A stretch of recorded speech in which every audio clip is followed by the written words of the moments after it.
Trump की 20 सूत्री Gaza योजना का अरब देशों ने भी स्वागत किया है। 8 अरब और मुस्लिम बहुल देशों ने स्वागत किया है। ट्रंप की योजना को साकार करने का संकल्प लिया है। अरब मुस्लिम बहुल देशों के विदेश मंत्रियों ने संयुक्त बयान जारी किया है। अमेरिकी राष्ट्रपति की पहल का स्वागत भी किया है।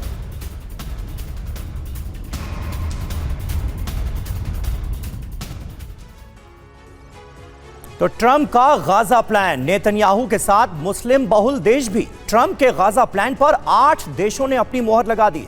8 अरब और मुस्लिम बहुल देशों ने इसका स्वागत किया है। इन 8 देशों में इजराइल का विरोध करने वाले देश भी शामिल हैं। यह बहुत खास बात है। ट्रंप की योजना को आगे ले जाने का संकल्प लिया गया है। लेकिन किन किन देशों ने स्वागत किया है यह भी जान लीजिए। सऊदी अरब, जॉर्डन, संयुक्त अरब अमीरात, तुर्की, कतर, मिस्र, इंडोनेशिया, पाकिस्तान, ये वो देश हैं जिन्होंने स्वागत किया है।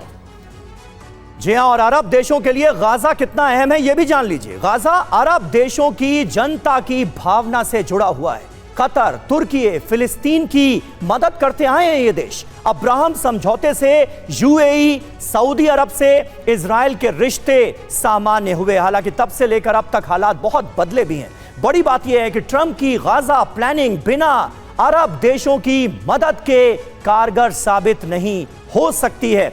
लेकिन कुल मिलाकर सिंघल साहब, ये अरब देशों के नेताओं से जो डोनाल्ड ट्रंप ने मुलाकात की थी उसका अब आउटकम भी हमें देखने को मिल रहा है। जिस तरह से ये सपोर्ट सामने आया है उनके 20 सूत्रीय एजेंडे को लेकर, क्या लगता है इस बार सलूशन निकल जाएगा? देखिए, ऐसा है, प्रेसिडेंट ट्रंप ने मुस्लिम देशों से, जैसा कि आपने कहा, यूएन के जब यूएन जी एड्रेस करने गए थे न्यूयॉर्क में, उन्होंने 8 देशों इन्हीं देशों से बातचीत की थी। तो मेरे विचार से उन्होंने ये प्लान जो है 20 पॉइंट प्लान है वो डिस्कस किया। लेकिन ये समस्या जो मुझे इसमें नज़र आ रही है वो ये है कि हमास से अभी तक किसी ने बात नहीं की है। और जिस तरह से उनको बोला जा रहा है कि भाई डेडलाइन के साथ में बात की है कि दिस इज़ ऑन टेबल, या और हमास को उन्होंने अभी तक उसको अभी कॉन्फिडेंस में भी नहीं लिया है, ना उनको राइटिंग में दिया है। तो वो मुझे उसमें वहाँ एक समस्या नज़र आ रही है, क्योंकि सारा जो काम करना है इसमें हमास ने करना है। उन्होंने मानना है कि भाई हम हथियार छोड़ेंगे, उन्होंने जो बंधक हैं उनको छोड़ना है, उन्होंने ये मानना है कि भाई हम कोई हिस्सा नहीं लेंगे। लेकिन जब तक हमास इसके लिए तैयार नहीं होगा, उनसे बातचीत नहीं करी जाएगी, तब तक इसको इम्प्लीमेंट कैसे होगा? फिर तो यही चलता रहे। अगर उन्होंने नहीं मानी, जैसा कि धमकी दी जा रही है कि भाई इन्होंने नहीं माना तो हम ये कार्रवाई जारी रखेंगे। तो इस जो 20 पॉइंट प्रोग्राम इतनी हमने तैयारी के साथ में इसको प्रेजेंट किया है, उसका फिर हमें नतीजा क्या निकला हमारे लिए? और कतार से खैर इन्होंने माफ़ी मांग ली इजराइल ने, तो उन्होंने अटैक ही क्यों किया था अगर इस तरह से माफ़ी मांगी जानी थी?